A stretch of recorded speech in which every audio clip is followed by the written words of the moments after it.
Hello, and a very warm welcome to the channel. It is a profound privilege to guide you on our journey today. Our world, in all its vastness and grandeur, often commands our attention with its giants. The great whales, the towering elephants, the soaring eagles. But there is another world, a secret kingdom that exists right beneath our feet. In the leaf litter of the forest floor, and in the quiet corners of our planet, a world of extraordinary creatures so small they almost defy belief. Today we will be shrinking our perspective, focusing our lens on these miniature marvels. We will explore the lives of the tiniest animals on Earth, creatures for whom a single dewdrop can be an ocean and a fallen leaf, a vast canopy. Before we embark, if you find wonder in the natural world as I do, please consider liking this video and subscribing so you don't miss future expeditions. Your support allows us to continue bringing these extraordinary stories to light. Now let us begin our journey into the realm of the minuscule. Our first destination takes us deep into the humid, ancient rainforests of Papua New Guinea. Here, amongst the damp, decaying leaves that blanket the forest floor, lives a creature so small it was only discovered in 2009. It is a vertebrate, an animal with a backbone, just like us. Yet, it is a giant in miniaturization. This is the realm of Pedophrene amoensis, the smallest known frog, and indeed the smallest known vertebrate in the world. Measuring a mere 7.7 millimeters on average, it could comfortably sit on your thumbnail with room to spare. To find one is a monumental challenge. Scientists do not find it with their eyes, but with their ears. The males produce a series of high-pitched calls, sounding more like insects than amphibians, to attract a mate. Following these faint, almost imperceptible sounds through dense undergrowth is the only way to pinpoint their location. Its mottled brown skin provides perfect camouflage. Life at this scale is fraught with peril. The constant threat of dehydration is perhaps the greatest. Unlike many frogs, Pedophrene has no tadpole stage. Instead, it undergoes direct development, hatching from its egg as a fully formed miniature adult.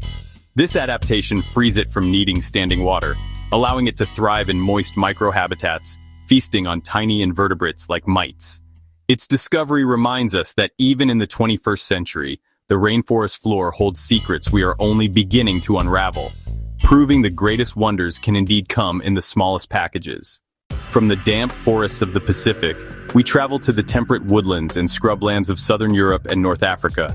Here, bustling through the undergrowth, is a mammal of such frenetic energy it seems to defy the laws of physics. This is the Etruscan shrew. Weighing around 2 grams, less than a 5-pence piece, its tiny body is a furnace of metabolic activity. To sustain its incredible metabolism, the Etruscan shrew must eat constantly, consuming up to twice its body weight in insects and other small invertebrates every day. Its heart can beat up to 1,500 times per minute, 25 beats every second, fueling its high-octane life. It uses a long, flexible snout bristling with sensitive whiskers to probe crevices and sense the slightest movement of prey. Living life in the fast lane comes at a cost. The Etruscan shrew rarely lives more than a year or two. It is a brief, intense flicker of mammalian existence. Yet in that short time it plays a vital role controlling insect populations, a reminder that size is no measure of significance. Our journey now takes us to Southeast Asia, the limestone caves of Thailand and Myanmar. As dusk falls, a remarkable creature emerges. It is so small it is often mistaken for a large insect. This is Kitty's hog-nosed bat, the bumblebee bat. With a wingspan of about 15 centimeters and a body the size of a large bumblebee, by skull dimensions it can be the world's smallest mammal. Its tiny wings beat with incredible speed as it forages, often gleaning spiders and insects directly from foliage. They live in colonies from a few dozen to several hundred, roosting in warm upper cave chambers, emerging each evening in a swirling cloud to hunt. But deforestation and disturbance of their roosts threaten their survival. The bumblebee bat is a fragile jewel of the night sky whose future depends on protecting these delicate ecosystems. It flutters on the very edge of possibility, a whisper of life in the tropical night. We now travel to the island of Madagascar, a land renowned for unique and often bizarre wildlife. Off the main island lies tiny nosy hara. This is Bruchesia micra, a chameleon so small it can perch on the tip of a matchstick. Discovered in 2012, an extreme case of island dwarfism. By day, they scour the forest floor for tiny prey, mites, springtails. Their movements are slow and deliberate, mimicking a dried leaf swaying in the breeze. Their eyes move independently. One scans for food while the other watches for predators. As night falls, they perform a small vertical migration into low vegetation to avoid ground predators. Next, we cross to the rocky landscapes of Namakwaland in South Africa, where a reptile seems shrunk by a magical spell. This is the speckled padloper, the smallest tortoise species. Males have shell lengths just 6 to 8 centimeters. Even females can fit comfortably in your palm. Their beautifully patterned shells provide superb camouflage among granite and quartz pebbles. When threatened, they retract into this bony fortress, looking like another stone on the landscape. They browse succulents in cooler hours and shelter in crevices at midday. Habitat destruction, illegal pet trade, and roads fragmenting territory pose grave dangers.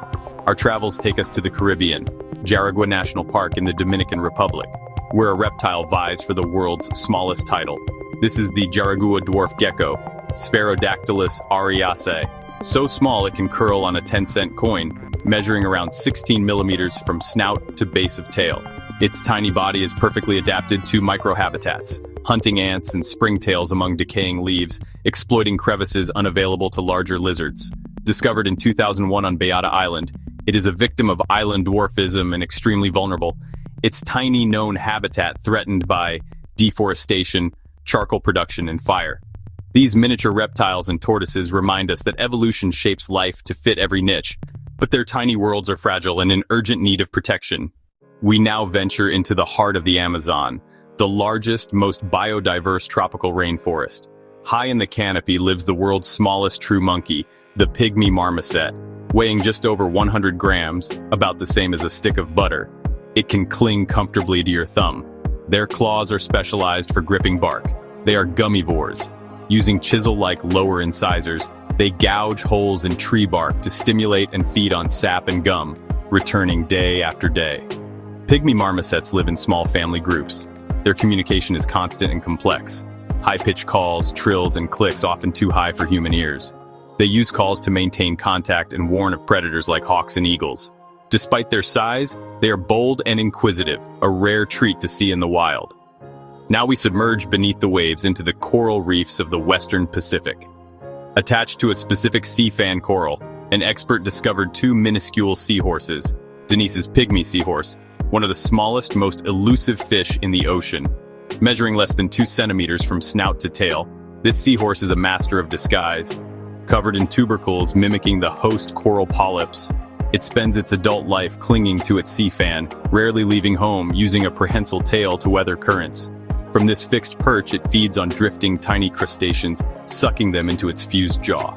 Like other seahorses, the male becomes pregnant after the female deposits eggs into his brood pouch. The minuscule fry are released into the water column to find their own sea fan. Denise's pygmy seahorse is a testament to coevolution, a hidden jewel of the reef, a life of patience and perfect camouflage, bound tightly to a single type of coral. Protecting reefs protects these tiny, irreplaceable lives. For our final miniature marvel, we journey to Cuba, to the humid forests of Alejandro de Humboldt National Park. This is the Monte Iberia Eliute. At just 10 millimeters in length, a colorful gem of the forest floor.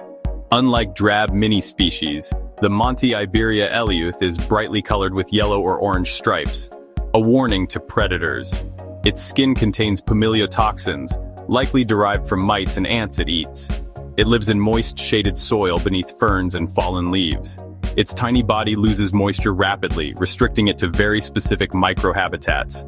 Drought or deforestation can be devastating. Like podopteran, it undergoes direct development. The female lays a single large egg and a fully formed froglet hatches. Confined to a tiny mountainous region, its entire world may be only a few square kilometers, a creature of immense scientific interest and conservation concern. And so our journey into the world of the minuscule comes to an end. From leaf litter to coral reefs, we have witnessed life on a scale almost beyond comprehension. Many of these animals were only found in the last few decades. It is almost certain that there are other, perhaps even smaller creatures awaiting discovery. But their existence is fragile. Large-scale changes we make to the environment threaten these tiny worlds. Protecting great rainforests and vast oceans is also about protecting the tiny, irreplaceable lives within them. Thank you so much for joining me on this expedition. I hope it has given you a new appreciation for the smaller wonders of the natural world. Please share which miniature marvel captured your imagination in the comments below. And remember to subscribe to continue exploring our planet. Until next time, look closely. You never know what you might find.